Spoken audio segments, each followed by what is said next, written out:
What's up, everybody? It's your girl, Arie. Welcome back to another Late Nights with Arie. Welcome back to another podcast. I'm your host, Arie Amore, the Arie Amore, and I'm back.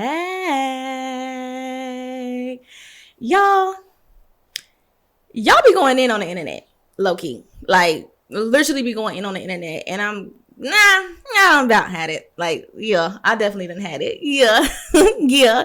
We're going to talk about it. And today's topic is, on Late Nights with Arie Podcast, is the bitches of the internet talking about women who do OnlyFans. Because, like, why y'all be in our business? Huh? Yeah? Like, okay.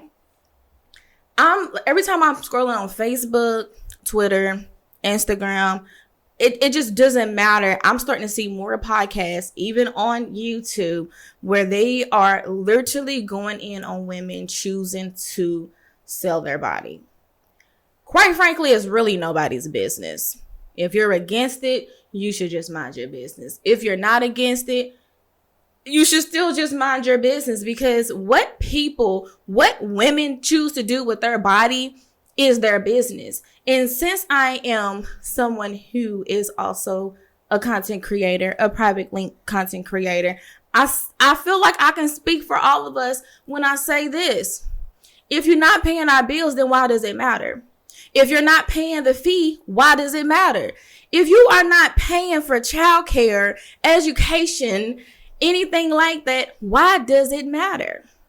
Why does it matter what I choose to do with my body to make sure that my home foundation is solid? A lot of women that I see that are bashing other women for putting their bodies out on the internet are women who are at home and are miserable. Let's be honest. The women who chooses to bash other women for how they perceive themselves online are women who are at home miserable. They're looking at these women and they're like, well, I wish I had the confidence to show my body off, but I can't do it because the guy that I work with is going to look at me some type of way. The other girl that I work with is going to have something to say about it. You're stuck going to worrying about everybody but you. Now, let me tell you why I chose to do it. Because not only am I a mother, I'm a mother of 5. Okay, I don't receive child support. I don't receive any additional support from families, grandparents, sisters, brothers. I just don't receive that type of support. So I am one who you would say is a fallen victim of having to seduce men for money, post images online. I've made it a career, and I'm very proud of myself because, let's be honest, a lot of us have had sex with a lot of men and didn't get nothing out of it. They come into your house, they treat you like shit, and you don't get nothing out of it other than, oh, I'm getting ready to work 200 jobs to pay the bills that he should be helping with. And that's been an issue of mine. Like my last relationship, let me be honest with y'all. My last relationship, can I be honest with y'all? Y'all my friends, right? Y'all gonna be bashing me in the comments. Don't bash me in my own comments for speaking my truth. But my last relationship, that dude took everything from me. And he took whatever he took from me, he took from his own kids. Idiot. Like, what kind of woman wants to be in a situation where men will give them something and take that something away as they leave the door? So that situation flat out just taught me always have my own, always be about myself, always be about my own money, take care of my kids, and don't depend on nobody. And just because I chose to do this type of content, baby, it don't mean that I don't got no degrees, because I got several. And baby, I'm very, very smart, might I add. But let's be honest, the way that the world is set up now, they already wasn't paying women anything. Let's be real. Women are not getting paid as much as men. We're getting treated like shit every corner, every turn. So when we choose to get what we can get, how we get it is a problem. Is it a problem? Because we can actually make way more money posting our tits online than going and clocking in to a 9 to 5. And I'm just being honest, and I hate to say it that way, but baby, have you tried it yet? All the people that's judging all these women online, have you tried it yet? Hello? No, you haven't tried it yet. So how are you going to judge another person for doing so? Now, are there consequences for women who choose to work in this field? yes, there are consequences. Okay. We get judged the most. A lot of people that are around us may get nervous to bring their men around us. And that just comes with the territory. I think one of the things that I've recently learned is anybody could be watching. And moms, dads, it can be disgusting if you really think about it. Anybody could be really watching, but you have to have some type of backbone. And I think a lot of women in this field have made some type of peace with themselves to the point where we're like, we're not asking who's watching.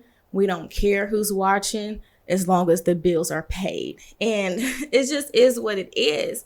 But I find it very difficult when it comes to, how can I put this without throwing someone under the bus? Well, for example, if you have a sibling, let's do that. If you have a sibling and they bring their spouse around you and somehow they find out that this is the type of content you also post. If they chose to go behind your sibling's back and check out your content, now they're around you and they're looking at you a certain way. And that you really, if you're a loyal person, you're just not riding for that. You don't agree with that.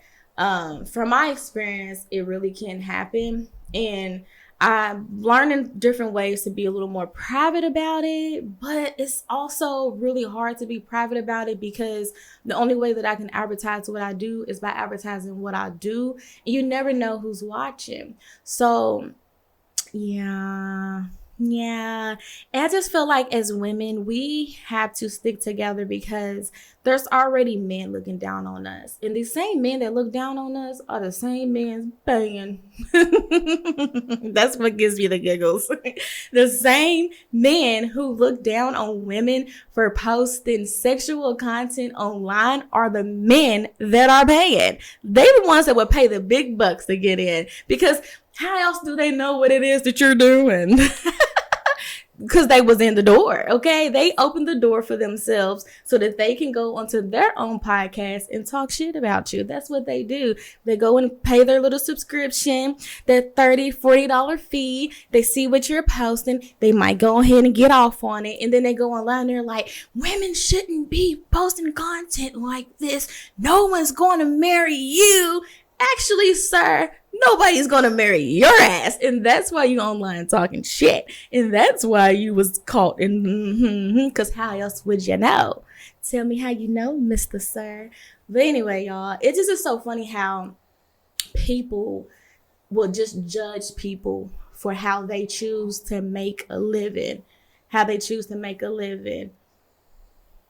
it's crazy because if I choose to sell feet pictures, I'm almost positive I'm not going to be judged. I'm selling feet pictures, right? Oh, that's nothing. But what about the men that's into feet? Y'all don't think they're weird? Y'all don't think the men that's into feet pictures are weird, but the women who decide I want to show my backside, there's a problem with me? There's never an issue with the guy behind the check. Just the woman taking it, right? We're the shit in the world that I'm like, come on now. Women are getting left with kids. Women are getting left with bills. Women are getting left with food responsibilities. Childcare. We're getting left with pretty much every single thing. The kids' sports, we're there and we're paying for it. And everybody's judging us for how we make it happen. It just doesn't make sense to me. I was watching this podcast and I might not tag them. I feel like if I tag them, it's going to go down. And I'm not really prepared and mentally to start going in with other YouTubers just yet, but it's coming. But I was watching this podcast and these guys, so there's a group of guys and then they invite these group of women who do like OnlyFans, like strippers, dancers, and all of that stuff. They bring them onto their podcast just to talk shit about them in their face. And he was just like, this is why we're the #1 podcast. This is why we're so popular, because we tell women what they don't really want to hear. And I'm like, who's going to start telling these men what they don't want to hear? Y'all don't know how to really hold us down, because if we was really getting held down like we supposed to be getting held down, we wouldn't have to sell the pictures to begin with.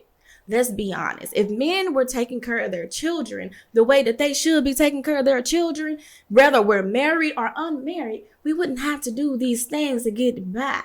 So if we are to blame, y'all are also to blame. And the women that he had as a guest on his podcast, they seem like they was really afraid to just go in on him. Like, I would have went in on him, because who do you think you are? Who do you think you are? What do you think your mother did to raise you? What kind of stuff do you think your mother did behind closed doors to make sure you had a pair of drawers every single day? What do you think your mother did to make sure that you had school clothes on the first day of school? What do you think your mother did to buy those school supplies so that you wouldn't be left behind asking for a pencil in class? What kind of strings do you think your mother pulled to get you on that football team? Because baby, it was not your skills. So a lot of men also need to be held accountable for the position that they put the women in. But I'm going to go ahead and leave this podcast at that, because y'all not really ready for the ARIE Amore to go in like that. So, okay, guys, that is it for this podcast. Let me know if you want me to go a little bit deeper and start tagging people. Tag other podcasts for me to check out. Tag them down below, and I will watch one of their podcasts and I will respond to it. Until next time, bye, guys. Bye.